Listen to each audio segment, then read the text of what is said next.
여러분 안녕하십니까? 뉴스업 시작합니다. 갈수록 심해지는 폭염에 다들 힘드시죠? 어제 부산은 38.8도로 1904년 부산 지역 기상관측 이래 가장 높은 기온을 기록하며 폭염 중대경보까지 내려졌습니다. 경남 양산은 40.3도까지 치솟아 2018년 이후 전국에서 처음으로 40도를 넘었습니다. 고한석 기자입니다. 밤에도 식지 못한 열기는 해가 뜨자마자 기온을 가파르게 올렸습니다. 전 세계가 다 그런데 할수록 찾고 사는 거지 뭐. 지구가 그런 좋다 할 거예요. 부산 공식 관측소 기온은 38.8도까지 치솟았습니다. 1904년 부산 지역에서 기상 관측을 시작한 이후 122년 만에 역대 최고 기온입니다. 경남 양산은 전국을 통틀어 2018년 이후 처음으로 40도를 돌파해 40.3도를 나타냈습니다. 역대 네 번째로 높은 기온입니다. 김해와 창원도 39도를 찍어서 영남권 극한 더위는 좀처럼 꺾일 줄 몰랐습니다. 사실상 전국에 폭염특보를 발령한 기상청은 부산에도 폭염 중대경보를 내렸습니다. 중대경보 지역은 양산과 창원 등 영남 지역 모두 7곳입니다. 이 폭염 상태를 꺾기 위해서는 어떤 다른 조건들이 좀 필요해요. 예를 들면 비가 온다든지 비도 많이 내려야 되겠죠. 이런 것들이 있어야 되는데 현재 상황으로 볼 땐 비가 예상이 안 되고 있어서 당분간 비 소식이 없는 데다 한반도 상공을 이중으로 덮은 고기압에 열기는 쌓여가고 남쪽에서는 뜨거운 수증기까지 지속해서 유입되고 있습니다. 다음 주가 이번 폭염의 최대 고비가 될 전망인데 영남권은 40도, 서울도 36도를 넘어설 가능성이 큽니다. 밤에도 열기가 식지 않는 열대야 역시 멈추지 않으면서 올해 열대야 일수는 이미 역대 최장 기록을 세우고 있습니다. YTN 고한석입니다. 극심한 무더위가 이어지면서 전국 온열 질환자가 그제도 70명대를 나타냈습니다. 하루 전보다 숫자는 조금 줄었지만 여전히 주의가 필요한 상황입니다. 김주영 기자가 보도합니다. 무더위가 좀처럼 잦아들지 않으면서 열사병이나 열탈진과 같은 온열질환 발생도 계속되고 있습니다. 질병관리청이 매일 발표하는 통계를 보면 28일 기준 전국 온열질환자는 71명으로 집계됐습니다. 사망자가 없었고 하루 전보다 전체 환자가 소폭 줄었지만 여전히 70명대를 유지하고 있는 겁니다. 지난 22일 이후로는 50명 아래로 환자 발생 수치가 떨어지지 않고 있습니다. 시도별로 보면 경기가 16명으로 가장 많은 환자가 발생했습니다. 그 뒤로는 서울과 전남, 광주, 충남에서 8명씩 환자가 발생했습니다. 반면 올해를 통틀어 환자 발생 상위권이었던 전북, 경북, 경남 지역은 모두 합쳐 환자가 10명만 발생한 것으로 나타났습니다. 직업별로는 무직을 제외하고 단순 노무 종사자와 농림어업 숙련 종사자가 가장 높은 발생 비율을 보였습니다. 이와 관련해 농식품부 등은 기온이 높은 오전 10시에서 오후 5시 사이에 농작업을 자제하고 충분한 휴식을 취해달라고 요청하기도 했습니다. YTN 김주영입니다. 네, 이렇게 전해드린 것처럼 어제 부산은 기상관측 이래 가장 높은 기온을 기록하는 등 폭염의 기세가 매우 무섭습니다. 다음 주가 더 고비라는 전망까지 나오고 있는데요. 관련 내용 공항진 YTN 재난자문위원 화상으로 연결해 자세히 알아보겠습니다. 위원님 나와 계십니까? 네, 안녕하세요. 네, 자, 위원님 정말 기록적인 폭염이 이어지고 있습니다. 이렇게 더운 적이 있었나 싶을 정도인데 올여름 왜 이렇게 더운 건가요? 네, 어제 122년 만에 최고 기온을 기록한 부산 지방, 그리고 7월에 첫 번째로 40도를 넘은 경남 양산 지방, 모두 기록적인 폭염이죠. 근데 이 원인은 한마디로 말씀드리면 열이 계속 쌓이고 있기 때문입니다. 열을 식혀줄 만한 요소들이 없어서 계속 쌓이면서 연일 최고 기온이 기록되고 있고요. 특히 기형적인 효과도 가세하고 있어서 예를 들면 남서풍이 불게 되면 이 산맥을 넘어서 더 더워지는 경향이 있거든요. 그래서 경남 양산이라든지 이런 내륙 지방 경우에는 이렇게 해서 기온이 오르고 있는데 열이 해소될 수 있는 특별한 요소들이 없기 때문에 앞으로도 당분간 이런 폭염은 이어질 것으로 예상이 됩니다. 예, 강원 속초도 무더위가 기승인데 36.6도까지 오르면서 7월 기준으로 두 번째로 높은 수치를 기록했습니다. 바다가 인접한 경우에는 내륙보다는 기온이 좀 덜 오르는 것으로 알려져 있는데 강릉은 왜 이렇게 더운 걸까요? 조금 전에 말씀드렸듯이 지형적인 효과가 큽니다. 동해안에는. 그러니까 남서풍이 불게 되면 바람이 이제 동쪽으로 이렇게 불어나가는 거거든요. 근데 이렇게 되면 더 건조해지고 기온이 올라가는 현상이 나타납니다. 그래서 동해안 지방이 37도, 38도까지 올라가는 경우가 흔한데 이에 따라서 해안이긴 하지만 높은 기온을 보이는 거죠. 다만 해수욕장 같이 이제 바다에 인접한 부분은 낮에는 그나마 바다에서 들어오는 해풍이 불고 있기 때문에 조금 더위를 식힐 수 있지만 밤에는 오히려 습기가 가득 차서 더 더운 동해안에 초열대가 나타나는 종종이 있거든요. 그래서 동해안에도 이런 더위가 계속될 것 같습니다. 네, 경남 양산은 40.3도까지 올랐죠. 이제 40도대의 기온을 본 게 저는 처음인 것 같은데 이런 40도를 넘나드는 날씨가 뉴 노멀이 될 수 있다는 전망도 나오더라고요. 위원님께서는 동의하십니까? 최근에 한 3년 연속 40도 이상의 더위가 기록이 되고 있고요. 우리나라에서 가장 높은 기온을 보였던 해가 2018년 홍천에서 기록한 41도거든요. 그러니까 최근 2020년 가까운 시기부터 시작해서 현재까지 계속적으로 높은 기온이 기록이 되고 있습니다. 그러니까 이게 몇 년 만에 나타나는 그런 더위가 아니라 이제는 매년 경험할 수 있는 더위가 된 것이죠. 그래서 이런 아주 뜨거운 폭염은 앞으로도 이어질 가능성이 높다. 왜냐하면 지구가 자체가 더워졌기 때문에 지구의 더운 열기가 계속 쌓이면서 여름철에는 이런 폭염에 대한 대비를 철저히 하시는 것이 앞으로도 더 중요해지는 시기가 되고 있습니다. 예. 그런데 요즘 열대야가 계속 이어지면서 밤에도 더위 때문에 고통스러워하는 분들이 많은데요. 지금 이렇게 밤에도 더위가 계속 이어지다 보니까 온열 질환자는 밤에도 주의를 해야 한다라고 하더라고요. 설명을 좀 해주실까요? 네. 그 통계를 보면은요, 열대야가 일어나는 밤에도 온열 질환자가 20% 이상 그렇게 나타나는 그런 통계들이 있고요. 또 열대야 조건이 이제 25도인데 25도가 아닌 22도, 23도의 기온이 떨어져도 열에 취약한 분들은 온열 질환이 생길 수 있다라는 통계가 있습니다. 실질적으로 그 통계를 간단히 보면은 열대야뿐만 아니라 오전에도요 40% 정도의 온열 질환자 증가가 나타나고 있고요. 한낮에는 한 50% 가까운 온열 질환자 증가가 나타나고 있습니다. 예. 열대가 이어지면 한마디로 밤에 쉬어야 되는데 못 쉬는 거잖아요. 그러니까 휴식을 못 하기 때문에 열 질환에 쉽게 노출이 되는데요. 신체 회복이 좀 어렵죠. 그러니까 신체가 좀 낮에 쌓인 열 스트레스를 밤에 풀어야 되는데 못 풀고 있어서 피로가 누적되고요. 그다음에 이렇게 피로가 누적되면 낮에 집중력이 떨어지겠죠. 그리고 면역 기능도 좀 떨어집니다. 그러니까 면역 기능이 떨어져 있는 상태에서 더 떨어지게 되면 이제 나이 드신 분들한테는 위험한 상황이 되고요. 특히 심혈관이나 호흡기 이런 부담이 증가하는데요. 혈압이 올라가거나 또는 심박수가 올라가면서 심근경색이라든지 뇌졸중 이런 것들도 늘어날 수 있다. 그런 경고가 의료계에서 나오고 있습니다. 네. 이번 주도 이렇게 더운데 다음 주에는 더 더울 거란 전망이 나오고 있습니다. 말씀하신 대로 비 소식이 없어서 기온이 계속 오르는 건지 앞으로 날씨 전망 좀 어떻게 하고 계십니까? 실제로 지금 우리나라의 여름에 가장 더운 시기는 8월 초라고 보시면 되겠거든요. 8월 초인데 이제 7월 말에서 이제 8월 초로 가는 기간이기 때문에 한여름 가장 더운 시기를 맞이하고 있다 이렇게 볼 수가 있겠습니다. 그래서 실질적으로 지금 예보 상황으로 보면 서울 지방의 경우에는 이번 주말까지는 34, 5도 정도 그리고 다음 주가 되면 37도까지 기온 예보가 나와 있고요. 특히 대구의 경우에는 다음 주 월, 화, 수 3일 연속 최고 기온이 39도 예보가 나와 있습니다. 폭염 중대 경보라는 것이 이제 폭염으로 인해서 정말 사망까지도 이를 수 있다. 그러니까 아주 위험한 상황이다라는 경보인데요. 그 경보의 기준이 낮 최고 기온이 39도를 오르면 경보가 나오는 거거든요. 그리고 체감 온도가 38도 이상 되면 경보가 나오는 상황이기 때문에 폭염 중대 경보에 해당되는 그런 아주 위험한 상황이 다음 주 초에 그렇게 예보가 되어 있는 상황입니다. 예.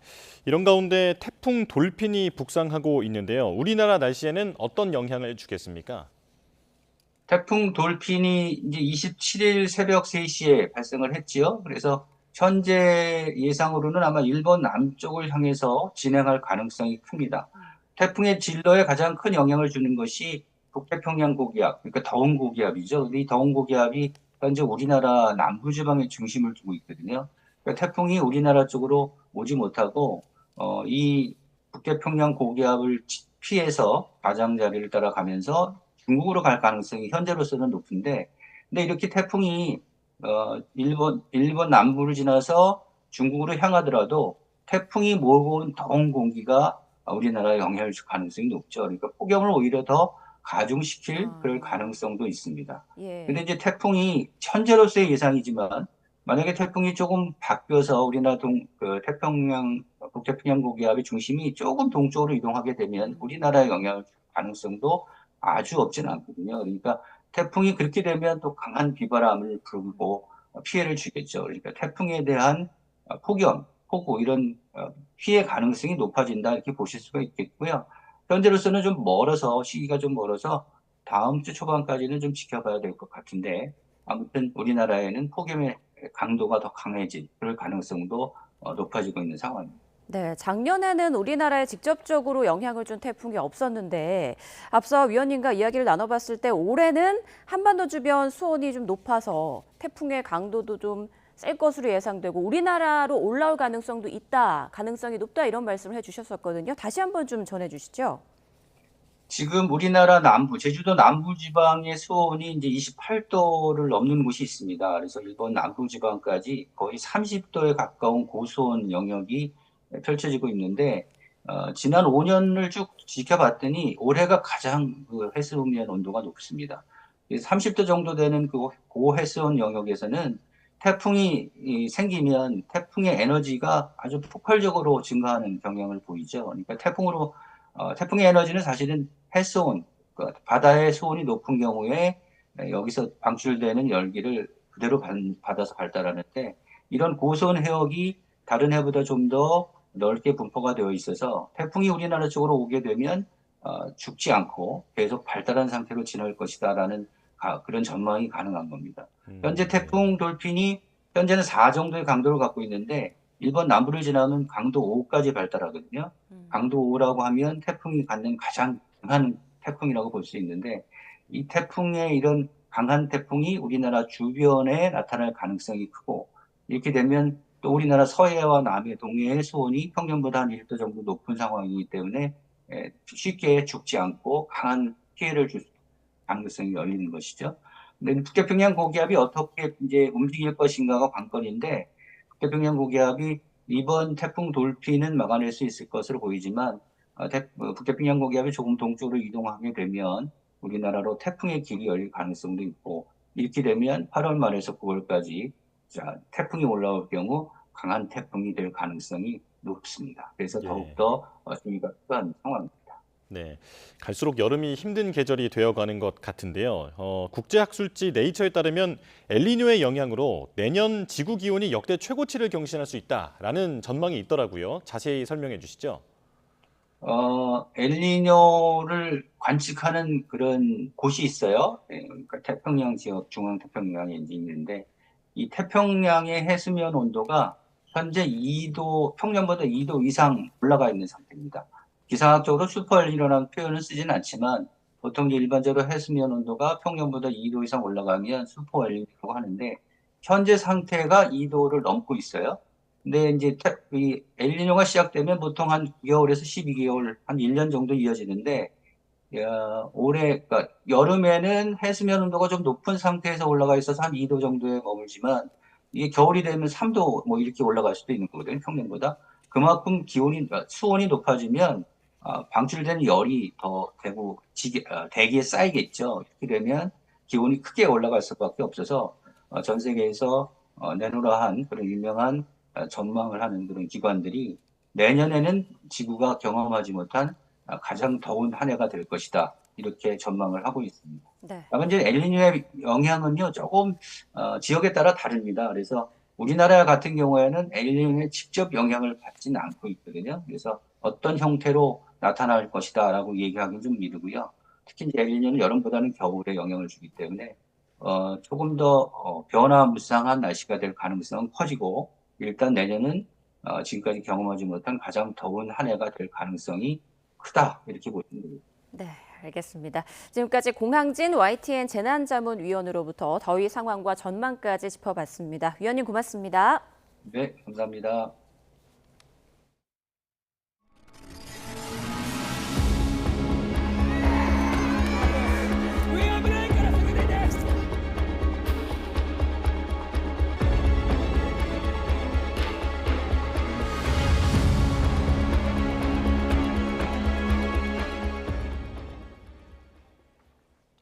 일본 구마모토현 강진 피해자가 더 늘고 있습니다. 지금까지 최소 18명이 숨졌고 약 8,700명의 주민이 대피소에 머물고 있는데요. 밤새 규모 5.8의 여진이 발생했고 무더위 속에 수색 작업은 계속되고 있습니다. 국제부 연결합니다. 김잔디 기자, 사망자가 늘고 있군요. 네, 이틀 전 구마모토현에서 발생한 규모 7.1의 강진으로 인한 일본 정부가 밝힌 사망자는 18명으로 집계됐습니다. 사망자 중에는 지진과 연관성이 있는지 조사 중인 사례가 포함되어 있습니다. 지금까지 생사 확인이 안 된 사람도 10여 명입니다. 가스 폭발로 무너진 이온 쇼핑몰에서 3명, 굴뚝이 건물을 덮친 제지 공장에서 4명이 아직도 연락이 안 되고 있습니다. 강진으로 주택 붕괴가 발생한 구마모토현에서 주민 5명이 여전히 행방불명인 상태입니다. 지진으로 폭발이 일어난 이온 쇼핑몰에서는 사망자 4명이 확인됐는데 모두 직원들이었습니다. 3명은 여전히 생사가 확인되지 않아 수색 작업을 진행하고 있습니다. 구마모토현 남쪽 야스시로시에 있는 일본 제지 공장에서도 매몰 사고가 났습니다. 11명이 묻혔다가 7명이 구조됐는데 이 가운데 5명이 숨졌습니다. 여기서도 4명을 여전히 찾지 못하고 있습니다. 야스시로시 내 주택 붕괴 등으로 사망자 3명이 추가로 확인됐습니다. 이 병원에 이송된 부상자는 380명 이상으로 중상자도 다수 포함되어 있다고 현지 언론들은 전했습니다. 일본 정부는 구마모토현과 후쿠오카현 등 5개 현의 대피소 500여 곳에 이재민 8,700명이 피신했다고 발표했습니다. 인근 주민 26만 명에게 여전히 대피 권고가 내려진 상태입니다. 일본 정부는 구마모토현에 어제 규모 5.8의 여진이 발생하는 등 28일 오후 강진 이후 200차례가 넘는 여진이 발생했다고 밝혔습니다. 네, 구마모토현에는 TSMC나 소니 같은 글로벌 기업들의 공장도 많이 있는데 정상 가동하는 데는 시간이 걸리겠죠? 네, 구마모토현에 있는 TSMC와 소니, 미쓰비시의 공장들이 강진으로 가동을 일시 중단했습니다. TSMC는 구마모토 공장에서 제조 장비 조정에 시간이 걸릴 거라고 발표했습니다. 이따라서 TSMC 구마모토 공장이 통상적인 생산 체제로 돌아가는데 며칠이 걸릴 것으로 보입니다. TSMC는 지진으로 직접적인 피해는 없었지만 안전상의 이유로 제2공장 공사 작업도 일부 중단했습니다. 도요타나 다이하츠 등 규슈 지역 내 자동차 생산 라인 가동도 차질을 빚고 있습니다. 또 규슈 신칸센 일부 구간은 여전히 운행이 중단된 상태로 운행이 재개된 구간에서도 운행 횟수는 축소됐습니다. 여전히 약 3만 4천 가구의 전기가 끊긴 상태고 1만 5천 가구 이상이 단수로 고통받고 있습니다. 지금까지 국제부에서 YTN 김잔디입니다. 규모 7.1의 지진이 발생한 일본 구마모토현에서 하루 만에 또 강도 높은 지진이 발생해 국내 일부 지역에서도 흔들림이 감지됐습니다. 기상청에 따르면 어제 오후 10시 19분쯤 일본 구마모토현 구마모토시 남남서쪽 53km 해역에서 규모 5.8의 지진이 관측됐습니다. 지진 여파로 경남과 전남 광주 일부 지역에는 계기 진도 2의 지진동이 있었습니다. 계기 진도 2는 조용한 상태나 건물 위층에 있는 소수의 사람만 느끼는 정도를 의미합니다.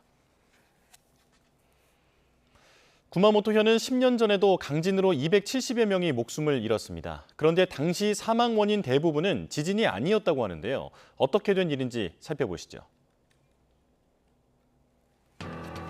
10년 전인 2016년 4월 구마모토 대지진 당시 모습입니다. 산이 완전히 무너져 내렸고 도로는 갈라지다 못해 말 그대로 산산조각이 났는데요. 규모 6.5의 전진이 먼저 도시를 흔들었고 구조와 복구에 속도를 내려던 찰나 규모 7.3의 본진이 강타하면서 구마모토현은 아비규환이 됐습니다. 당시 지진으로 인한 사망자는 270여 명, 그런데 구조당국의 집계에 의하면 건물 붕괴 등 지진으로 인한 직접 사망자는 50명뿐이었는데요. 4배나 많은 사람이 지진이 아닌 다른 이유로 목숨을 잃은 것으로 조사됐습니다. 추후 확인한 결과 사망자 대부분이 70대 이상 고령자의 지병까지 앓았던 것으로 밝혀졌는데요. 당시 구마모토현은 도시가 완전히 파괴되는 바람에 물과 전기가 끊겼고 병원까지 마비돼 고령 만성 질환자들이 제때 치료를 받지 못했습니다. 게다가 복구가 오래 걸려 임시 대피소 생활도 길어졌는데 곳곳에서 전염병까지 발생하며 노약자들의 건강을 위협했습니다. 지금 가장 염려되는 점도 바로 이런 재난 관련사입니다. 직접 피해 규모는 지난번보다 작지만 전례 없는 수준의 폭염이 이어지고 있기 때문인데요. 요즘 구마모토현은 낮 최고 기온이 35도에 이르는데 다음 주에는 무려 40도까지 치솟을 거란 전망이 나오면서 우려가 더 커지고 있습니다. 폭염으로 인해 구조에도 어려움을 겪고 있는 상황 속에서 이재민들의 고통은 더욱 커질 수밖에 없어 보입니다. 마이크로소프트와 메타가 기대 이상의 분기 실적을 올렸지만 1년 전보다 잉여 현금 흐름이 급감한 모습을 보이면서 월가에선 우려의 목소리가 나오고 있습니다. 이런 가운데 미국의 중앙은행인 연방준비제도는 기준금리를 동결했고 미국 장기국채는 인플레이션 대응에 대한 실망감에 급등했습니다. 뉴욕 연결해서 자세한 상황 알아보겠습니다. 이승윤 특파원, 먼저 마이크로소프트와 메타가 기대를 뛰어넘은 실적을 올렸다고요? 네, 그렇습니다. 클라우드 시장 2위 업체인 마이크로소프트가 클라우드 부문의 탄탄한 수요와 AI 인프라 확장에 힘입어 1년 전보다 18% 상승한 900억 달러, 우리 돈 130조 원의 분기 매출을 기록했습니다. 시장 예상치인 876억에서 877억 달러를 상회하는 실적인데요. 조정주당 EPS, 조정주당 순위, EPS도 4.74달러로 시장 기대치인 4.24달러를 웃돌았고 자본 지출 KPX는 400억 달러를 기록하며 시장 예상 수준이었습니다. 페이스북과 인스타그램의 운영사인 메타 플랫폼스는 608억 달러, 우리 돈 87조 8천억 원의 분기 매출을 올렸습니다. 이는 월가 예측치 601억 7천만 달러를 상회하는 수준입니다. 디지털 광고 시장의 탄탄한 회복세와 AI 기반 광고 추천 시스템의 고도화에 힘입은 것으로 풀이됩니다. 다만 조정 EPS는 6.18달러를 기록해 시장 기대치인 7.22달러를 1달러 이상 밑돌았습니다. 메타는 올해 자본 지출 전망치 하단을 기존의 1250억 달러에서 1300억 달러로 상향 조정해 투자 수준을 그대로 유지하거나 늘리겠다는 방침을 시사했습니다. 이에 따라 메타의 잉여 현금 흐름 FCF는 지난해 85억 5천만 달러에서 90% 이상 급감한 7억 8천만 달러를 기록했습니다. 이에 월가의 우려가 커지면서 정규장에서 0.71% 하락 마감했던 메타의 주가는 시간 외 거래에서 급락하고 있습니다. 마이크로소프트도 FCF가 35에서 40%가량 전년보다 감소했지만 140억에서 150억 달러 정도로 여유가 있다 보니 정규장에서는 1.31% 하락했는데 시간 외 거래에서는 주가가 오히려 급등하며 메타와는 상반된 흐름을 보이고 있습니다. 경제 전문가의 얘기를 직접 들어보겠습니다.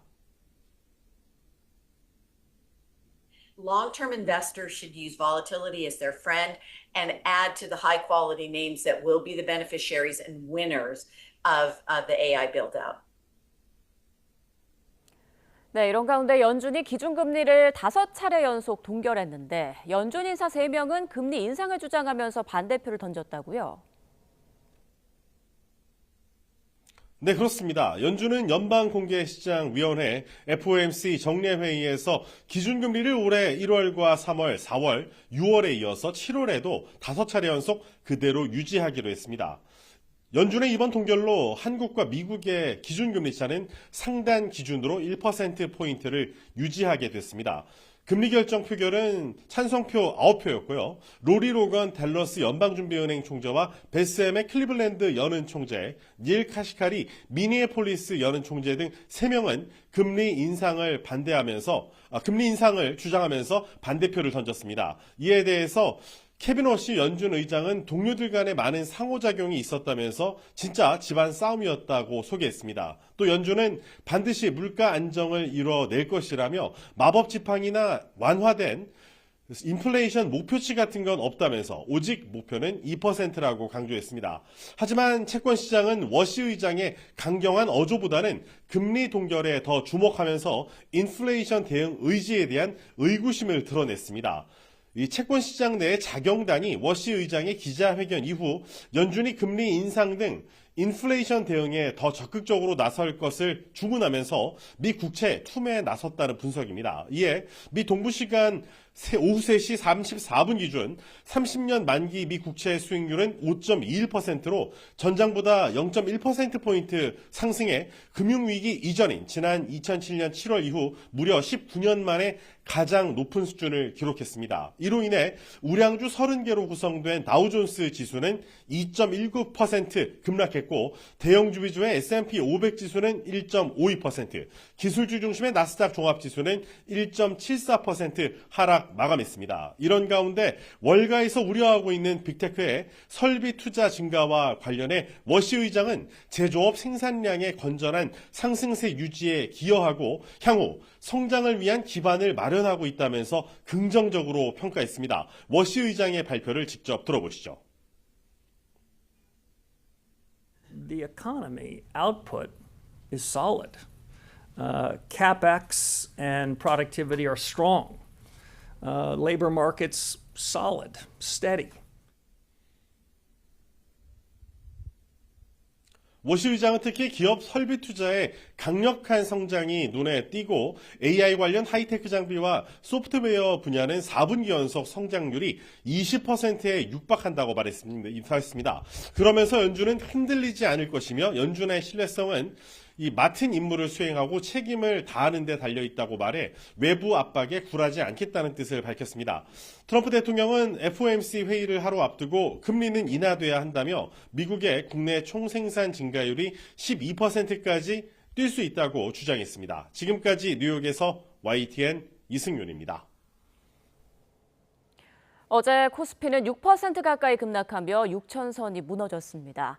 이틀째 증시가 폭락하자 당국은 증시 변동성을 키운 단일 종목 레버리지 ETF 관련 추가 대책을 내놨는데요. 개인별 투자 한도를 설정해 총량 관리에 나서는 방안 등을 추진하기로 했습니다. 이승은 기자가 보도합니다.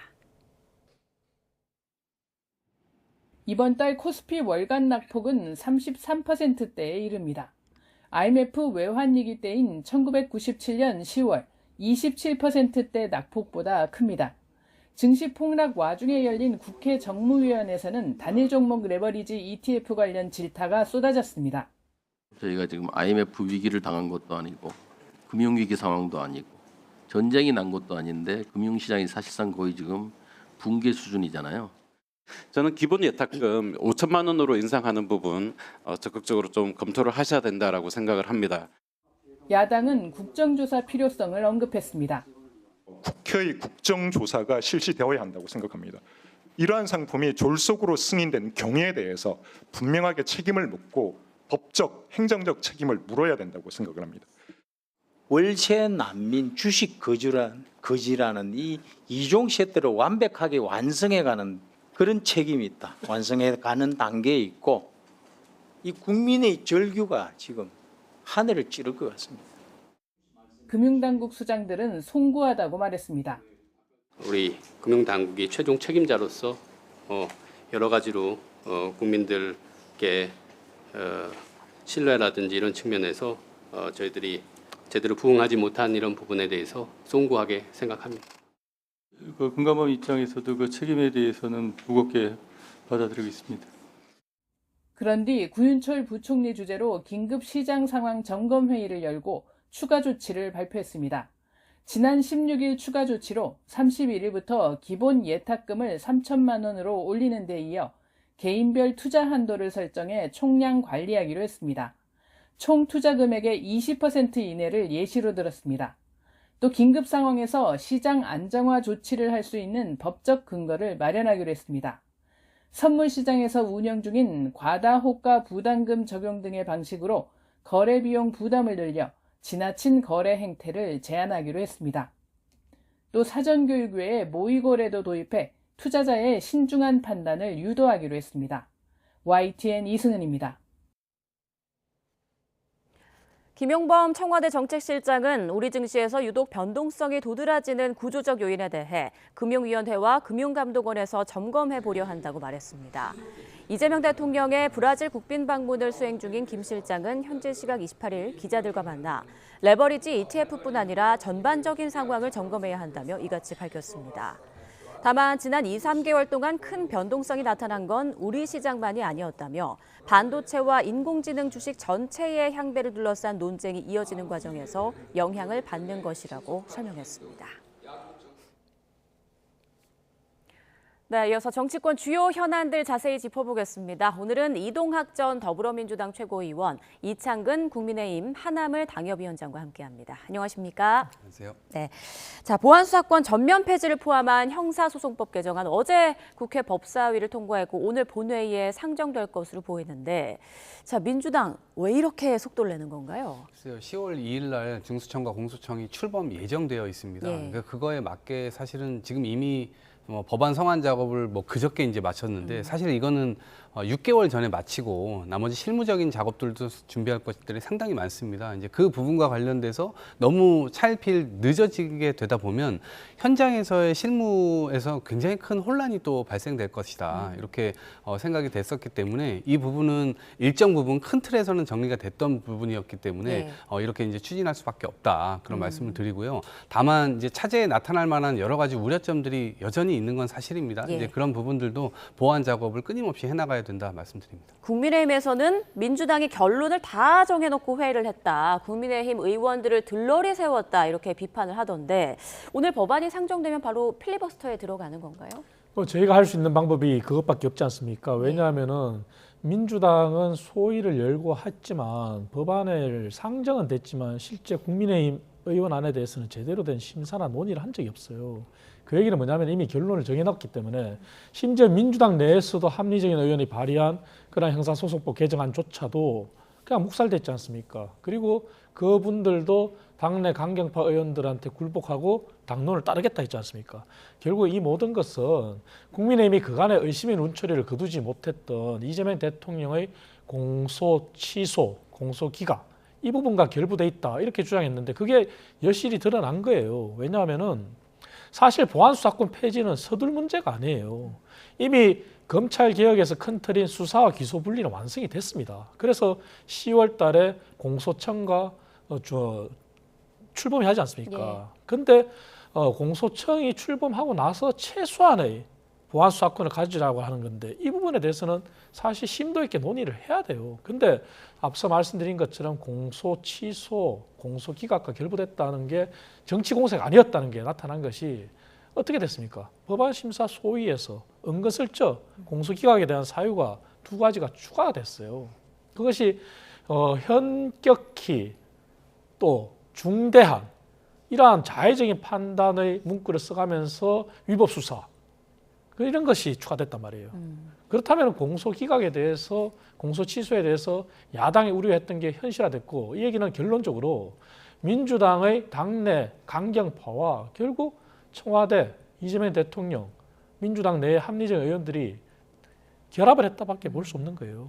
그리고 야합이죠, 이건 어떻게 보면은. 그래서 이것이 졸속으로 추진된 것이고 이 피해는 결국은 국민들한테 갈 것이고 최종 혜택은 누가 보느냐. 그럼 그간에 야당이 주장한 것처럼 결국 이재명 대통령의 공소 취소로 이어질 것이고 그 혜택은 이재명 대통령이 보겠다. 이렇게밖에 추측할 수 없는 거예요. 이것이 야당이 반발하는 거죠. 네, 말씀하신 대로 국민의힘에서는 공소기각 요건을 확대하는 조항을 민주당에서 은근슬쩍 끼워 넣었다. 결국 이건 이재명 대통령의 재판 종결을 위한 포석 아니냐 이렇게 주장하고 있습니다. 아니, 이게 가능하지 않은 얘기입니다. 그거를 실제로 지금 대통령에게 뭔가를 주기 위해서 여당에서 그런 법안들을 추진한다. 그럼 국민들의 심판을 받게 되겠죠. 그걸 어떻게 가능하게 합니까? 근데 저희가 이전에도요, 이미 피고인이 사망한 경우는 공소기각 판결을 하게 되어 있고, 그다음에 공소 제기에서 그 과정에서 절차와 법률을 위반했을 경우 이제 그렇게 두고 있습니다. 근데 2가지를 지금 더 추가를 한 거거든요. 근데 저 부분은 사실은 필요성에 대해서는 토론을 얼마든지 해볼 수 있겠습니다만 지금 일단 요 법안이 성안되는 과정에서 충분한 공론화가 되어 있지 않은 상황이에요. 그 부분은 야당의 지적은 좀 저희들이 인정을 해야 될 것 같고 그 부분과 관련돼서 이게 성안 작업이 그저께 됐다고 했잖아요. 사실 그 성안된 이 법안을 가지고 공론화 작업을 사실 하는 것이 맞죠. 근데 그 이전에 민주당 내부에서 여러 가지 공론화 작업이 있었습니다만 이 부분과 관련돼서는 사실 저도 이렇게 좀 생소한 느낌이 들어서 어떤 취지인 것인가 이런 것들에 대해서는 국민들께 조금 더 설명이 필요하다라는 생각이 듭니다. 그러면 이 형소법 개정안 이대로 국회 본회의에 오르게 되는 건가요? 어떻습니까? 지금 더 늦춰질 수는 이제 없는 상황입니다. 예. 그리고 이것이 완전 종결됐다라고 볼 수가 없는 게 추후에도 이 법률의 정합성이라든가 이런 것들은 굉장히 중요하잖아요. 그리고 국민 피해라든가 이런 것들이 저희들이 생각하지 못했던 문제들이 또 나타나게 될 경우에는 끊임없이 개정 보완 작업들을 또 해 나가야 됩니다. 원래 법이라는 게 이번만 그런 것이 아니고요. 어떤 법안이든 국회에서 잘 됐으면 좋겠다라고 생각해서 이거를 추진합니다만 추후에 어떤 여러 가지 부작용들이 일어나거나 뭐 생각지 못했던 일들이 일어나면 보완 개정 작업을 하는 것이죠. 그래서 그러한 부분들은 철저하게 민주당에서 좀 챙겨가야 되지 않을까 생각합니다. 일단 통과를 한 다음에 수정 보완하겠다는 말씀 같은데. 말이 안 되는 거죠. 왜냐하면 보안 수사권 논란은 차지하더라도 공소 취소와 관련해서 제가 말씀드린 두 가지 부서, 중대한 현저히 이것은 대검찰청에서도 반대라고 발표를 했어요. 명확성의 원칙이 위배된다. 그 얘기는 결국 이재명 대통령을 위한 조항일 수밖에 없다는 거예요. 왜? 기존의 형사소송법 327조에도 명확하게 공소취소화된 게 공소취소와 관련된 게 명확하게 6가지 조항이 정해져 있어요. 예를 들어서 피의자가 사망했거나 아니면은 고소가 이미 됐는데 그 고소가 취하됐을 경우나 아니면은 피해자가 처벌을 원치 않는 경우나 그런 경우로 명확히 정해져 있어요. 그리고 공소가 제기됐는데 또다시 공소를 제기하는 경우나. 그런데 지금은 중대한 현저히 결국 소추재량권을 현저히 일탈했다. 중대한 위법 수사다. 중대한과 현저히 누가 판단한단 말이에요. 그리고 앞으로 이어지는 것은 내년 6월이 되면요. 조희대 대법관이 퇴임을 합니다. 대법원장이. 그리고 과거에 민주당의 독단으로 해서 추진된 사법개혁 하에 내년 이재명 대통령이 22명의 대법관을 임명하게 돼요. 그럼 이게 다 일괄적으로 연결되어 있는 거예요. 그렇다면 이 법을 과연 민주당이 다시 개정하겠다? 저는 아니라고 봅니다. 그리고 이 공소 취소와 관련된 것은 사실 일반 국민들의 상황과는 동떨어져 있는 상황이에요. 일반 국민들한테 진짜 피해가 가는 해당 사항은 보안수사권 폐지 부분인데 그 부분도 그냥 밀어붙였지 않습니까? 그렇기 때문에 보안수사권 폐지와 이재명 대통령의 공소 취소를 위한 이 두 가지 조항이 서로 바터됐다, 서로 교환됐다. 그래서 야합이라고 얘기하는 거예요. 민주당 내에서. 그래서 이 부분은 본회의는 그대로 통과할 겁니다. 하고 민주당이 이것을 다시 개정하겠다? 아마 개정 의사가 전혀 없을 거예요. 어쨌건 지금 국민의힘으로서는 뭐 필리버스터밖에 카드가 없는 상황인데 무소속 한동훈 의원도 필리버스터를 하겠다라고 밝힌 상황이지 않습니까? 국민의힘의 좀 배려와 동의가 필요한 부분인데 어떻게 될까요? 이 부분은 대승적으로 가야 됩니다. 필리버스터는 국회법에 의해서 의원들의 3분의 1 이상이면 그 법안에 대해서 필리버스터를 할 수가 있어요. 다만 법안의 요건과 정치적인 상황이 다른데 의원들의 필리버스터 순서를 정하고 하는 것은 결국은 교섭단체 간의 협의예요. 그렇다면 국민의힘은 교섭단체지만 한동훈 의원은 무소속 의원이에요. 그렇다면 국민의힘의 배려가 있어야 되는 상황입니다. 그래서 대승적으로 국민의힘 의원들 사이에서도 한동훈 의원을 필리버스터에 참여시켜야 된다는 여론이 많습니다. 그래서 점정식 원내대표는 아마 그렇게 저는 하리라 생각하는데 결국은 이제 당 지도부겠죠. 당 지도부도 이번만큼은 이재명 대통령의 공소 취소로 이제 상황이 넘어간 거예요. 국민들의 피해가 가는 보안수사권에서 한 발 더 나아가서 이재명 대통령의 공소 취소가 이게 막 결국 말이 안 된다. 이런 부분을 알려야 되기 때문에 한동훈 무소속 의원에 대한 참여를 국민의힘도 대승적으로 허용해야 된다. 그렇게 말씀드리겠습니다. 네, 알겠습니다. 오늘 상황을 두고 보도록 하고요. 자, 민주당 상황 보겠습니다. 어제 당권 주자 3명의 첫 번째 TV 토론회가 있었는데 여기에서 검찰개혁, 지방선거 책임론, 명청대전까지 거친 공방이 오갔습니다. 두 분 토론회에 대한 평가를 좀 들어볼까요? 저는 불꽃 튀기는 거의 혈전 이렇게 예측을 했는데 그런 부분들은 아니었어요. 예상보다. 오히려 차분하고 논리적으로 상대방의 어떤 약점을 파고드는 경우도 있었지만 실제로 칭찬 같은 것들도 해주고 그래서 지금 세간에서 우려하고 있는 대로 이번 전당대회가 끝나면 민주당은 완전히 분열될 거다. 혹은 분당까지 얘기하시는 분들도 있던데 그런 거는 완전히 그냥 이 불식시키는 그런 토론회였다라는 생각이 들고 이 토론회를 통해서 지금 뭐 이게 주가 문제라든가 또 부동산 문제라든가 여러 가지 민생 현안에 대한 부분들을 많이 건드려졌는데 실제 그 부분과 관련돼서 이번에 누군가 되시더라도 그런 점들을 잘 챙겨갈 때 대통령의 국정을 뒷받침할 수 있고 또 국민들이 원하는 여당의 모습을 갖춘다는 점에서 이 일종의 토론회가 아마 많은 국민들이 관심을 갖고 보시지는 않은 것 같은데 한 번씩 또 유튜브에서 보실 수 있으니까 보시고 그것들을 통해서 이 여당이 더 잘할 수 있는 방향으로 좀 더 견인해 주시는 것도 좋은 방법이겠다 생각했습니다. 네, 이 위원장님 평가도 들어볼까요? 그간의 3명의 후보 간의 어떤 경쟁이 그대로 토론에도 이어졌다고 봐야 됩니다. 그 얘기는 뭐냐면은 정청래 후보 같은 경우는 선명성을 주장하면서 결국은 강한 개혁 그리고 강성 당원들한테 의지하는 그러한 행보를 보였고요. 김민석 후보 같은 경우는 결국은 당정 일치를 내세우면서 이재명 대통령과의 파트너를 강조했죠. 근데 그 사이에 재밌는 것은 송영길 후보 같은 경우는 양쪽의 어떤 브릿지 역할이라 그럴까? 가운데서 어떤 돌파구를 찾으려는 그런 모습을 봤는데요. 그럼에도 불구하고 어제 토론에서도 역시 신천지 의혹이 나왔습니다. 그래서 그 신천지 의혹에 대해서는 아직까지도 정청래 후보가 답을 내놓고 있진 않아요. 그런데 이 얘기는 정청래 후보가 분명히 입장을 밝혀야 돼요. 왜? 2019년에 신천지의 중심 인물, 신천지와 관련이 깊은 단체가 주관한 행사에 본인이 참여했잖아요. 그리고 이번에 신천지 논란이 민주당 내에서 터진 게 아니에요. 2021년도 대선 당시에서도 그때 당시에는 이재명 현 대통령이 당시 대선 후보였고 또 다른 대선 후보 측에 신천지가 유입이 됐다. 그럼 지금과 상황이 똑같은 거예요.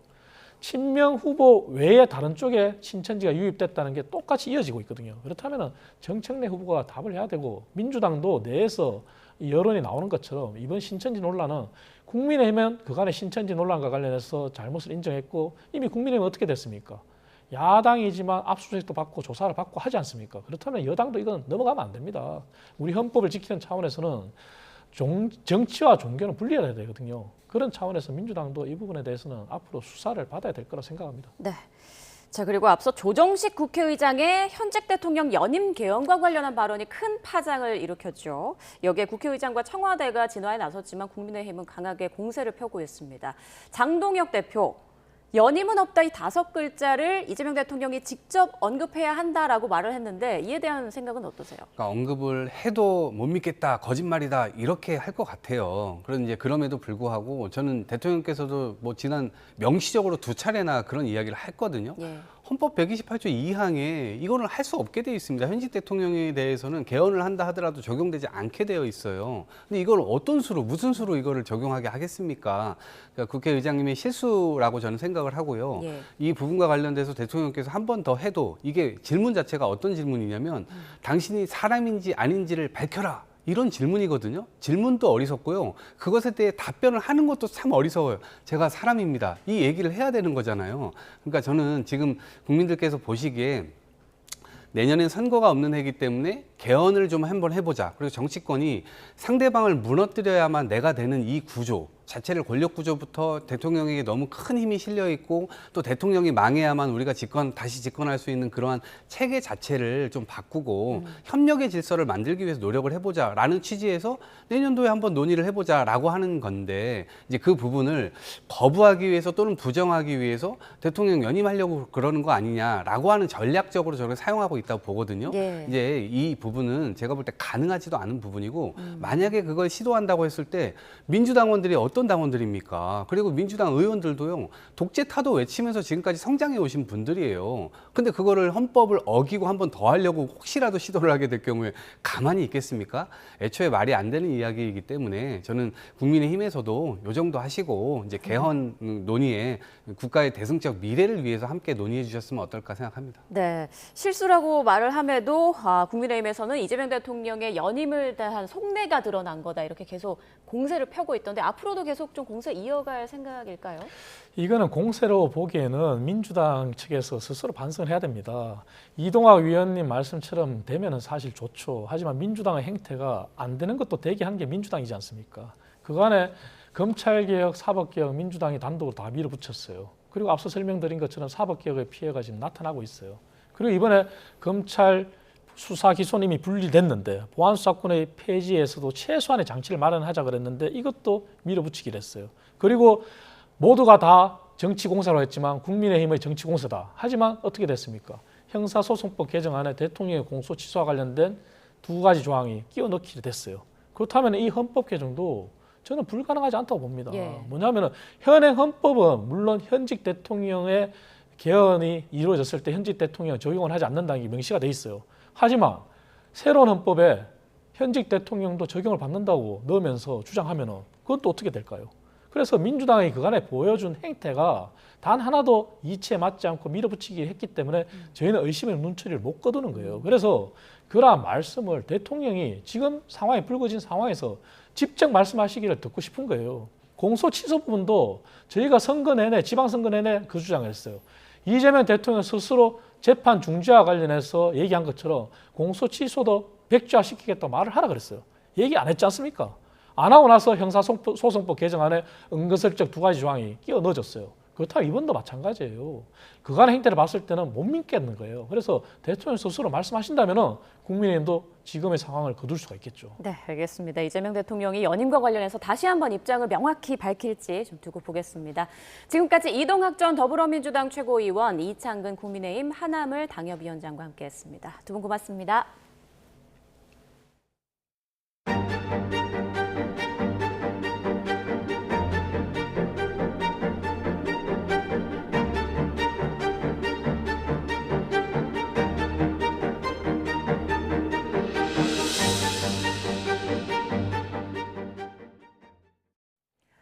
오늘도 전국에서 35도를 웃도는 찜통더위가 이어지겠고 폭염 중대경보가 내려진 영남 지방은 40도에 육박하며 극한의 더위가 계속되겠습니다.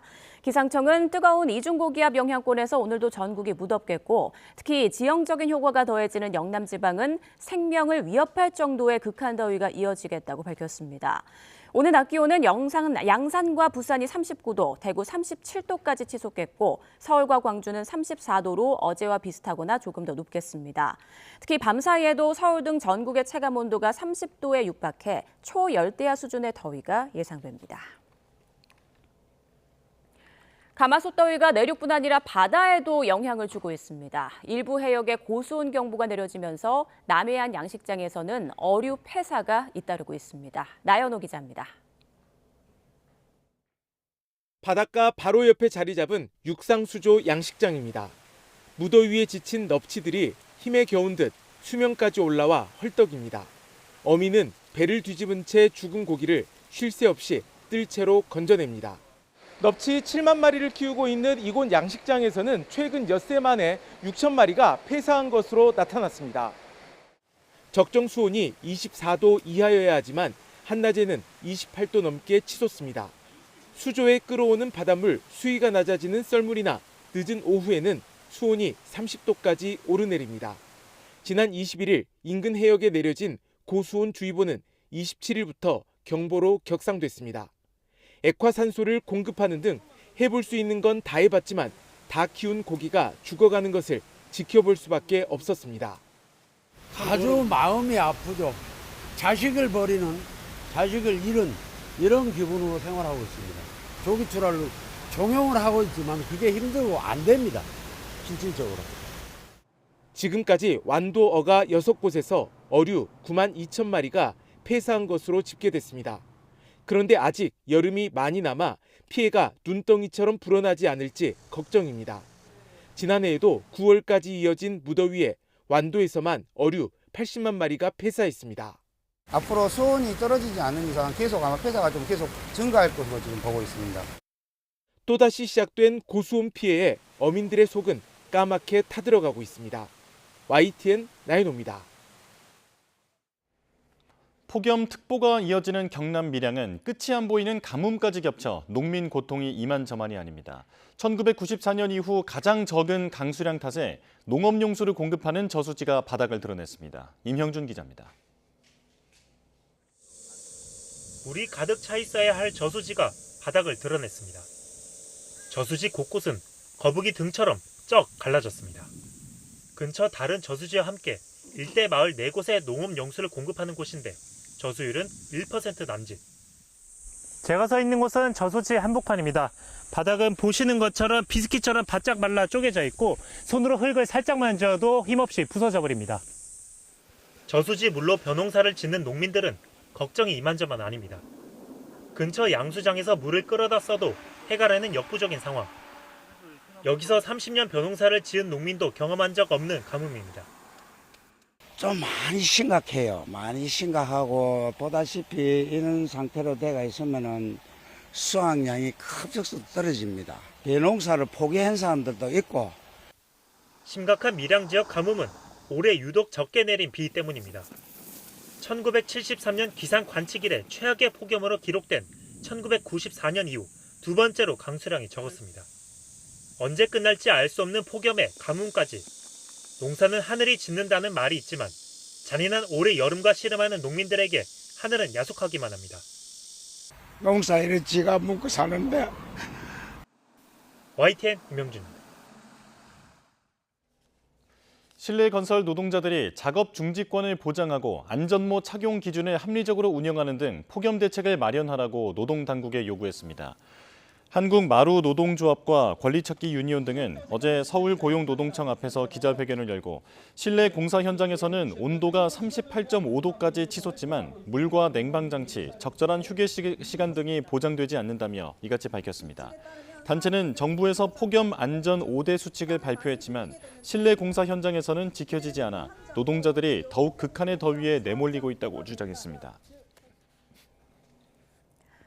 국제축구연맹 FIFA가 월드컵 운영권을 민간 자본에 넘기는 청사진을 밝혔는데요. 사업 뒤에 트럼프 미국 대통령의 사돈이 있어 논란이 되고 있습니다. FIFA는 현지 시각 28일 월드컵을 운영할 별도의 회사를 만들고 민간 자본을 끌어올 계획이라고 밝혔습니다. JP모건과 협력해 신설 자회사에 외부 투자자를 유치해서 우리 돈 약 6조 원을 조달하겠다는 건데요. 이 회사는 월드컵을 비롯한 주요 대회의 중계권 등 상업적 권리 판매 및 이벤트 운영을 전담하게 됩니다. 자, 이번 계획을 놓고 월드컵의 지나친 상업화를 우려하는 목소리가 이어지는 가운데 사업 뒤에 트럼프 대통령의 가족이 있는 것으로 알려져 논란이 더 커지고 있습니다. 파이낸셜 타임스에 따르면 이 거래는 트럼프 대통령의 맞사위인 제러드 쿠슈너의 동생 조슈아 쿠슈너가 운영하는 회사가 주도하고 있습니다. FIFA에 대한 트럼프 대통령의 영향력이 더 강화될 거란 우려가 나오는 이유입니다. 앞서 인판티노 FIFA 회장은 트럼프 대통령과 과도한 밀착 행보를 보이며 비난을 받았죠.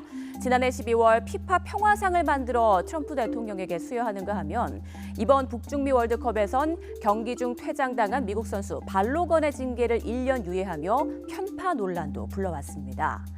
급기야 미 하원에서 FIFA와 트럼프 행정부 간 커지는 부패 및 대가성 거래 관련 증거에 대한 조사에 착수했다고 밝히면서 인판티노 회장에게 출석하라고 요구하기에 이르렀습니다. FIFA의 자회사 설립 계획이 실행되려면 211개 회원국 과반수의 지지와 평의회의 승인을 받아야 합니다.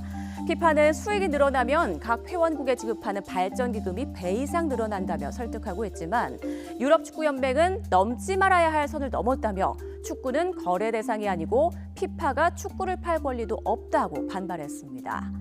축구가 FIFA만의 전유물이 아니라는 목소리가 터져나오는 가운데 트럼프 대통령과 인판티노 FIFA 회장의 밀착 행보 관련 논란은 당분간 이어질 것으로 전망됩니다. 다음 소식입니다. 이란이 중동 미군 기지를 겨냥한 기습 공격을 재개하자 트럼프 미국 대통령이 이제 우리 차례라며 강력한 보복을 예고했습니다. 또 러시아 제재 법안에 이란에 대한 관세까지 추가해야 한다며 압박 수위를 끌어올렸습니다. 신윤정 특파원이 보도합니다.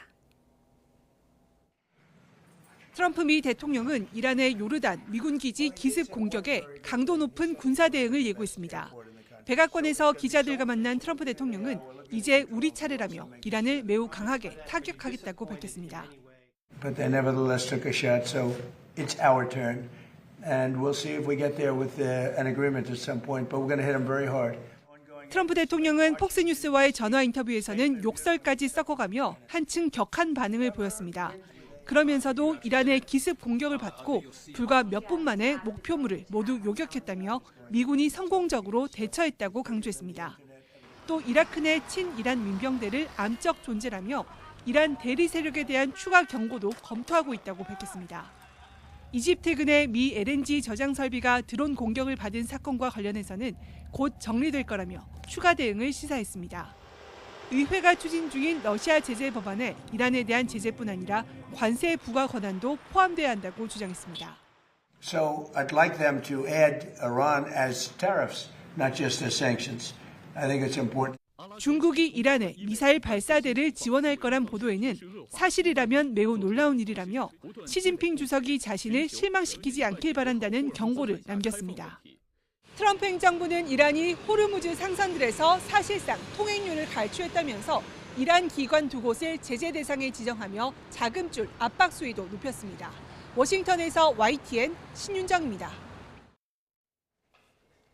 구마모토 현의 강진 발생 사흘째입니다. 이후 200여 차례 여진이 이어지며 더 큰 지진이 오는 것 아니냐는 우려가 나오는데요. 정태웅 세종대 지구자원시스템공학과 명예교수와 함께 자세히 알아보겠습니다. 어서 오십시오.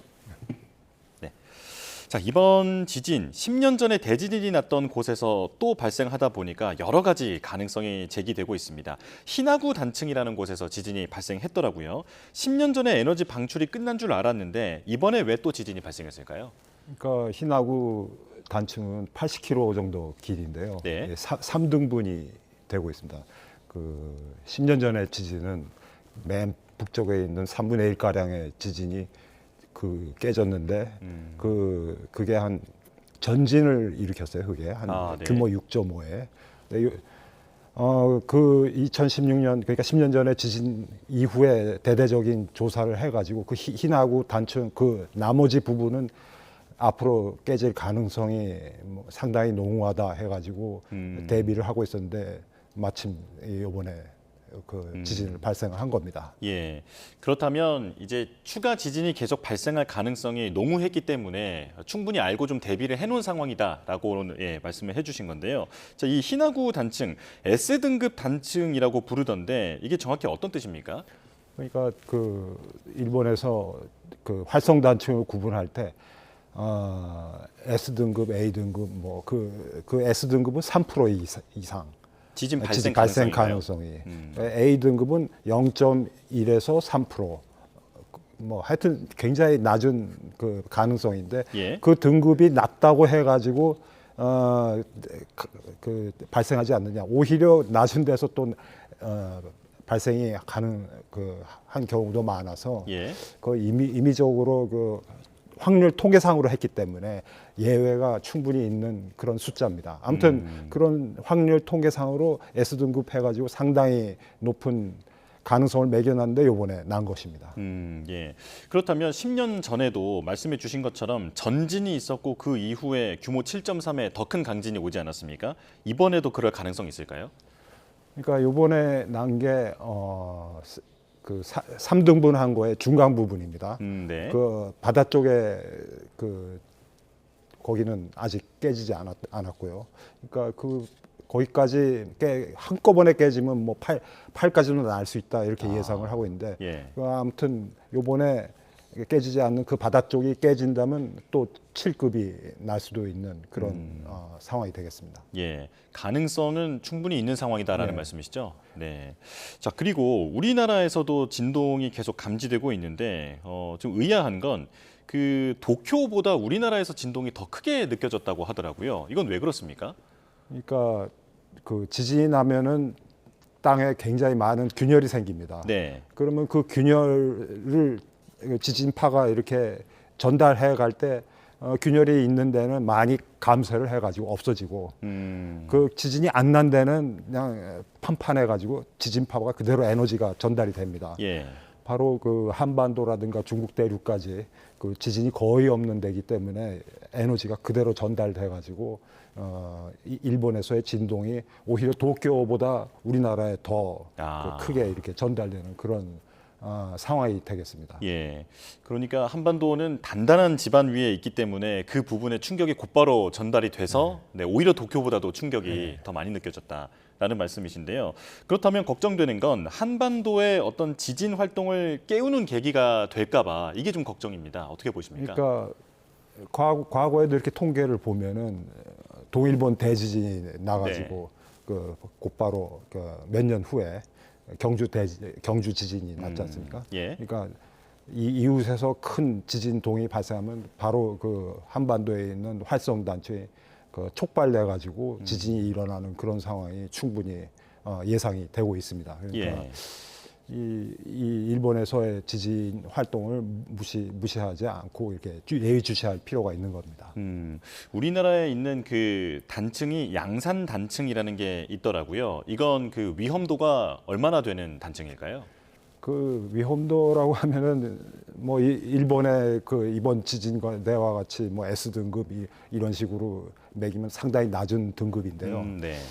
그렇지만은 한 번 나면은 그 지난번 경주 지진이나 포항 지진에서 피해가 발생했듯이 그 무시할 수 없는 피해가 나니까 예의주시하고 감시할 필요가 있다고 하겠습니다. 예, 우리나라에 이번에 느껴진 진동은 그렇게 크지는 않았습니다. 건물에 있는 조명이 조금 흔들리는 정도였다라고 하는데 만약에 우리나라에도 지난 그 경주 지진처럼 큰 지진이 발생한다면 내진 설계는 충분히 잘 되어 있는가 이 부분 점검을 해볼 필요가 있을 것 같은데요. 어떻게 평가하십니까?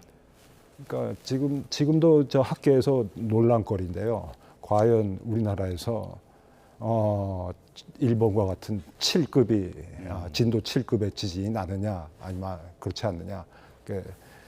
그런데 과거 그 경주 시대까지 올라가면은 1000년 전 기록에 보면은 7급이 되지 않을까 하는 그런 기록도 있고 하니까 자연은 모르는 거니까 항상 대비하는 그런 그러니까 조사도 하고 예. 연구도 하고 그런 노력은 경주해야 될 것 같습니다. 예. 잠깐 속보가 들어와서요. 이것부터 전하고 진행하겠습니다. 자, 삼성전자의 2분기 영업이익이 89조 4천억 원으로 확정 실적이 조금 전에 나왔습니다. 작년보다 1,813.8% 증가한 수치입니다. 매출은 171조 4,995억 원으로 나왔는데요. 작년 동기 대비 130% 증가한 수치입니다. 다시 전해드리겠습니다. 이번에 삼성전자 앞서서는 잠정 실적이 나왔었는데 지금 확정 실적이 공개됐습니다. 2분기 영업이익이 89조 4천억 원, 작년보다 1,813.8% 증가한 수치입니다. 매출은 171조 4,995억 원으로 작년 동기 대비 130% 증가했습니다. 자세한 소식 이어지는 뉴스에서 전해드리겠습니다. 자, 교수님과 계속 대화 이어가겠습니다. 지금 일본에서 또 나오고 있는 우려는 그 계속 지속적으로 경고해왔던 게 난카이 대지진이라는 게 있지 않습니까? 여기에 어떤 영향이 있지 않을까 하는 우려인데 가능성이 있을까요? 그러니까 지진이 어느 지역에 나면 이 이웃에 그 자극이 돼가지고 촉발되는 거는 당연히 알려져 있고. 그래서 뭐 어떤 영향이 있을지 예의주시하고 있는 상황이고 거기에 대해서는 계속 예의주시하고 있다 이렇게 이 정도로만 말씀드려야 될 것 같습니다. 이게 확실히 뭐 옆에서 지진이 발생했다고 해서 다른 지진으로 곧바로 이어진다거나 뭐 그렇게 확답할 수는 없는 상황인가 보죠? 분명히 그런 그 자극은 있습니다. 촉발돼가지고 동일본 대지진이 경주 지진을 일으켰듯이 그러한 좀 세월을 두고 반드시 그런 영향이 있는데 그것이 언제 어떤 형식으로 일어나는지는 아직까지 과학이 규명하지 못하는 그런 분야가 되겠습니다. 그렇군요. 자, 그리고 규모 5 이상의 내륙 지진이 발생하면 지반 액상화, 이른바 유동화라고 할 수 있는 그런 현상이 발생한다고 알려져 있는데 그러니까 땅이 좀 흐물흐물해지는 것 같은 현상이잖아요. 이게 정확히 어떤 건지 설명을 좀 부탁드릴게요. 그러니까 모래 지반, 그러니까 연약 지반이죠. 연약 지반에 지하수가 스며들어 가지고 그럼 지탱하던 힘이 현저히 약해지죠. 그러니까 지반 침하가 일어나면 그 위에 있는 구조물이 그 침하 현상으로 인해 가지고 이렇게 넘어지고 그런 현상이 일본 같은 데는 흔히 일어나고 우리나라도 포항 지진의 경우 일어난 것으로 알려지고 있습니다. 이게 지하에 있는 지하수라든지 이런 것까지 뒤섞이면서 어떤 진흙같이 변하는 겁니까? 그렇죠. 마른 지하수 관여가 없을 때는 단단한 상태였는데 이게 아무래도 액체가 관여하다 보면은 전체적인 그 강도가 낮아지게 되는 현상이죠. 네. 자, 2016년 경주 지진 발생 올해로 10년째입니다. 지금 이번에 구마모토 지진을 보면서 우리도 더 대비를 잘해야겠다라는 생각이 드는데요. 우리가 어떤 교훈을 얻을 수 있을까요? 그러니까 구마모토 지진의 경우를 보면 지진이 난 데서 또 나고 반복적으로 나는 것을 볼 때 우리나라 뭐 경주 지진이 났다고 해가지고 그 지대 뭐 지진이 더 뭐 대비를 안 한다든지 할 게 아니라 예. 오히려 그 경주 지진 주변 일대 단층이 많습니다. 그 단층은 언제든지 활성화될 수 있는 그런 상태이기 때문에 계속 예의주시하고 감시할 필요가 있다, 그렇게 말씀드려야 될 것 같습니다. 예, 일본 정부는 지진 발생 1분 만에 대책실을 바로 가동했다고 합니다. 그리고 이제 현장에서 들어오는 영상들 같은 걸 보면 시민들에게 계속 지진 경보가 실시간으로 전달이 되더라고요. 우리도 그런 시스템 도입이 필요할 것 같은데 당장 우리가 어떤 부분을 좀 서둘러야겠습니까? 계속 우리나라도 지진에 대한 노력은 해왔습니다. 기상청에서 지진이 나면은 일반 스마트폰으로 지진을 알리다든가 그런 1분 내로 단축한다든가 그러한 노력은 아마 일본을 더 앞서지 않을까 하는 그런 감이 드는데요. 예. 우리나라에서도 계속 노력을 경주하고 있다, 그렇게 말씀을 드리고 싶습니다. 예, 내진 설계도 조금 더 세부 사항을 짚어봐야 할 것 같은데 이번에 붕괴가 된 쇼핑몰도 보면 건물 자체가 흔들리더라도 무너지진 않았습니다만 안에서 폭발이 일어나면서 지금 이렇게 사고가 난 것으로 알려져 있잖아요. 앞으로 내진 설계를 할 때 무너지는 것 말고도 가스 누출이라든지 전기 사고라든지 이런 부분도 신경을 좀 써야 할 것 같은데 어떻습니까? 그러니까 이번 일본의 다중시설에서 이렇게 인명 피해가 난 거는 최초인 걸로 제가 알고 있는데요. 네. 이거는 지진 자체는 그렇게 내진 구조는 잘 돼 있는데 이 2차적인 가스 누출 폭발로 인해 가지고 무너진 케이스인데, 그러니까 누출에 대한 경고 장치가 무슨 문제가 있었던 것 같습니다. 계속 지금 조사가 이루어지고 있는데 그런 조사가 밝혀지고 그러면은 사전 경보 시스템이라든가 그런 걸 더 신경을 써야 되는 그런 상황인 것 같습니다. 예, 지진으로 인한 충격뿐만 아니라 2차 사고까지 충분히 대비를 해야겠다라는 생각이 듭니다. 여기까지 설명 듣겠습니다. 정태웅 세종대 지구자원시스템공학과 명예교수와 함께했습니다. 고맙습니다.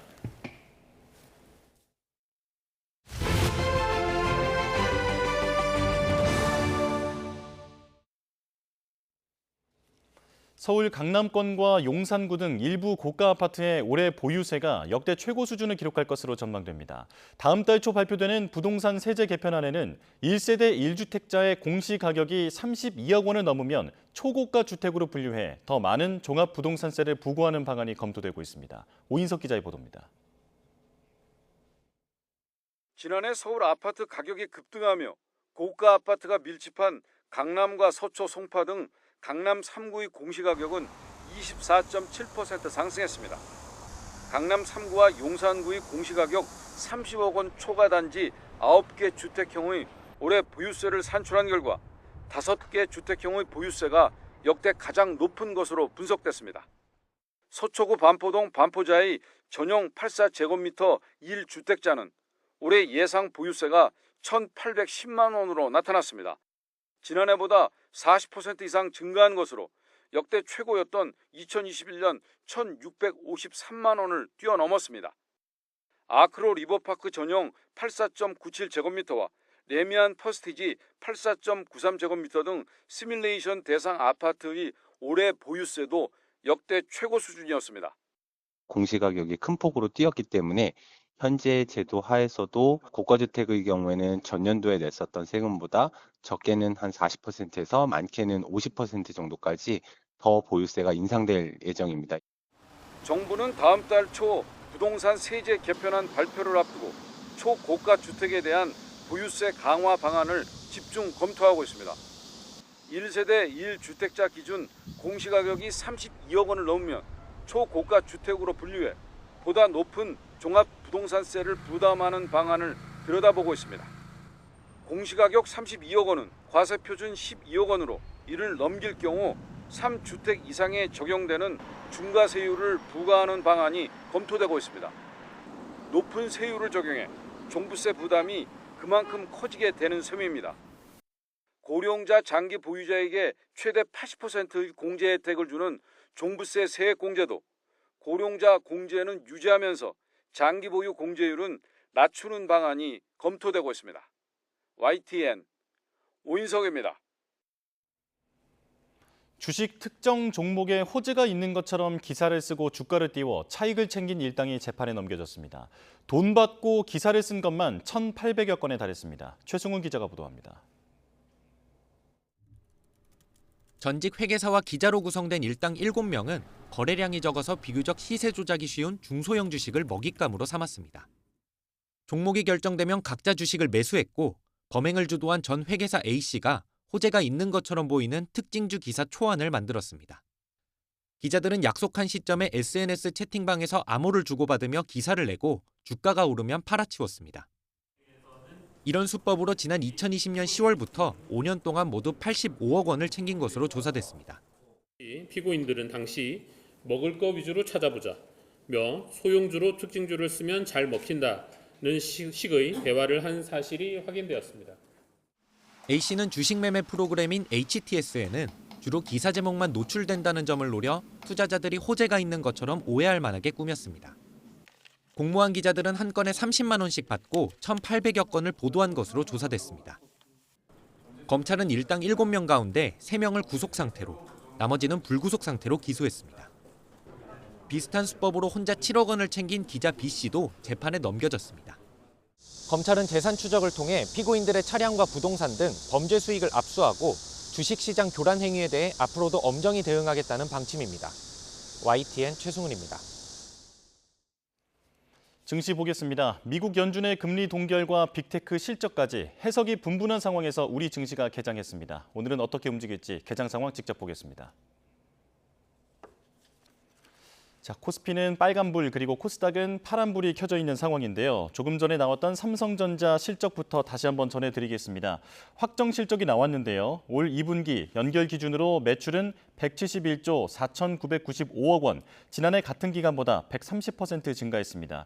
그리고 영업이익은 이 기간에 89조 4,924억 원으로 1,813.8% 늘었습니다. 지난 7일 잠정 실적을 발표했는데 그때와 거의 비슷한 숫자가 공개됐습니다. 자, 시장 예상에 부합했지만 케빈 워시 의장이 물가를 잡겠다라는 의지를 강하게 밝히면서도 금리를 동결했는데요. 뉴욕 시장에서 반응이 엇갈렸습니다. 미국 장기채 금리가 급등하면서 시장에 악재로 작용해서 결국엔 급락 마감했는데 우리 시장도 지금 혼조세로 출발하고 있는 상황입니다. 코스피는 현재 0.54% 상승한 지금 하락 반전했군요. 0.13% 하락 중입니다. 5,656포인트 지나가고 있고 코스닥은 655포인트 지나가고 있습니다. 한편 메모리 반도체 고객사인 마이크로소프트와 메타가 예상대로 투자 확대 방침을 밝혔지만 시장은 AI 버블 붕괴 우려에 더 주목하면서 마이크론 같은 메모리 반도체 기업들의 주가를 빼버렸습니다. 오늘 시장, 우리 시장은 어떻게 반응할지 긴장감이 도는 상황입니다. 원달러 환율 보겠습니다. 5개월 만에 1,440원대까지 어제는 떨어졌는데 SK하이닉스의 ADR 투자 자금의 유입 그리고 월말, 달러 매도 등의 시기적 요인이 겹쳤다는 평가입니다. 원달러 환율 현재 1,441원을 지나가고 있습니다. 코스피와 코스닥 지금은 하락 반전한 상황인데요. 이틀 연속 급락한 이후에 오늘은 반등에 나설 수 있을지 주목됩니다. 지금까지 개장 상황 살펴봤습니다. 성수대교 남단 연결로에 9cm 단차가 발견되면서 불안이 커지자 서울시가 현장 점검에 나섰습니다. 도로 포장까지 걷어내고 외부 전문가와 함께 밤샘 시험을 진행했는데 검증 결과를 투명하게 공개하고 보강이 필요한지 살피기로 했습니다. 양희력 기자입니다. 올림픽대로 잠실 방향에서 성수대교 남단으로 진입하는 연결로입니다. 콘크리트 방호벽 중간에 단차가 선명합니다. 해당 구간의 높낮이 차이는 9cm. 단차를 3년 전 확인하고 주기적으로 살핀 결과 안전에는 이상이 없다는 게 서울시 설명이지만 주행 중 덜컹거림을 느꼈다며 불안을 호소하는 민원이 끊이지 않자 서울시가 정밀 진단에 나섰습니다. 치마 진행이 없는 안정화된 상태이고 구조물 자체도 이상이 없는 것으로 현재까지 조사되었습니다. 외부 전문가까지 참여한 가운데 도로 포장을 걷어낸 다음 낙하한 무게추가 땅속에 들어가는 깊이를 측정해 집안의 강도를 확인했습니다. 수신기가 달린 전선을 깔아 진동파 도달 속도에 차이가 있는지 살피고 땅속 깊이 구멍을 파서 채취한 토사로 집안 강도와 상태 분석에도 나섰습니다. 불안해하시고 또 근본적인 원인을 발견해서 해결해 주기를 바라시는 시민 여러분들이 많으십니다. 각종 측정 장비를 통해서 시민 여러분들께 자신 있게 안전 여부를 알려드리고 서울시는 현장 시험을 마치는 대로 성수대교 진입로를 재포장해 운전할 때 느끼는 덜컹거림을 줄이고 주행 안전성을 높이기로 했습니다. 또 검증 결과는 투명하게 공개하고 현장 시험과 정밀 안전 진단 결과를 토대로 필요한 조치는 신속히 추진할 방침입니다. 하지만 성수대교에 이어 최근 동작대교 진입로에서도 8cm에 이르는 단차가 전수조사 과정에서 발견돼 시민 불안은 계속되고 있습니다. YTN 양일혁입니다. 지난해 경북 지역을 휩쓴 초대형 산불로 수천 명이 집과 삶을 송두리째 잃어버렸죠. 1년이 지난 지금도 상당수는 임시주택 신세를 지고 있는데요. 참다 못한 주민들은 부실 지원과 초기 진화 실패를 이유로 국가를 상대로 손해배상 소송에 나섰습니다. 김근우 기자가 보도합니다. 지난해 봄 산불은 경북 북부를 삼켰습니다. 수천 명이 집과 일터를 잃었습니다. 그로부터 1년이 훌쩍 지났지만 일상으로 돌아간 사람은 드뭅니다. 산속에서 식당을 하던 최미영 씨는 빚 수억 원을 내서 가게만 겨우 다시 열었습니다. 세입자란 이유로 보상금도 제대로 받지 못해서 사는 곳은 여전히 임시주택입니다. 삶을 되찾기 위해 빚더미 속에서 사투를 벌이고 있지만 점점 힘에 부칩니다. 1조 4천억, 8천억 나왔다고 얘기는 들었어요. 리조트 짓고 호텔 짓고 하는데 우리가 필요한 거는 살 집, 주거지가 중요한 거예요. 다른 피해 주민들의 처지도 비슷합니다. 이 임시주택 단지에는 이재민 17집이 입주했었는데 아직 절반 넘는 사람들이 새로 집을 짓지 못하고 여기에 머물러 있습니다. 집을 지으려면 수억 원이 들지만 보상금은 몇 천만 원 수준이고 그나마도 세입자는 못 받았습니다. 대출을 받으라고 하지만 나이가 많은 사람들은 이자 낼 돈도 벌기 어렵습니다. 참다 못한 피해 주민들은 국가를 상대로 손해배상을 청구하는 집단 소송을 냈습니다. 산림 관리 부실과 초기 진화 실패가 겹쳐 산불이 났는데도 제대로 된 지원과 보상을 받지 못해 삶을 송두리째 잃었다는 겁니다. 정부가 제시한 시행령과 가드라인은 피해 주민들을 정당한 권리 주체가 아닌 국가가 베푸는 시혜성 지원금 몇 푼에 만족해야 하는 구걸자로 전락시켰습니다. 피해 주민 2,100명이 참가한 이번 소송에서는 산불 확산에 대한 국가의 대응 책임이 어디까지 인정될지가 가장 큰 쟁점이 될 전망입니다. YTN 김근우입니다. 낮 동안 쌓인 열기가 고스란히 밤더위로 이어지고 있습니다. 오늘 서울 아침 기온은 25.3도로 서울은 8일 연속 열대야가 나타났고요. 한낮에도 34도까지 오르면서 찜통더위가 기승을 부리겠습니다. 또 어제 40도를 넘는 극한 폭염이 나타났던 경남 양산 지역은 오늘도 39도까지 치솟겠습니다. 현재 부산을 비롯한 경남 지역 7곳에 폭염 중대경보가 발효 중입니다. 일부 산간을 제외한 그 밖의 전국으로도 폭염특보가 유지 중인데요. 밤사이 곳곳에서 열대야가 나타난 가운데 한낮에도 서울 34도, 대구 37도, 부산과 밀양은 39도까지 크게 오르겠습니다. 열사병 등 온열 질환에 걸리지 않도록 무리한 야외 활동을 자제하시기 바랍니다. 당분간 뚜렷한 비 소식이 없어서 폭염의 기세는 점점 더 강해지겠고요. 다음 주에는 서울 낮 기온도 37도까지 치솟을 전망입니다. 휴가철을 맞아 해안가 찾는 분들 많을 텐데요. 모레까지 평소보다 해수면의 높이가 높은 대족입니다. 만주시 저지대 침수 피해가 우려되는 만큼 안전사고에 유의해야겠습니다. 지금까지 YTN 윤수빈입니다. 뉴스업 마칩니다. 내일 다시 뵙겠습니다. 고맙습니다.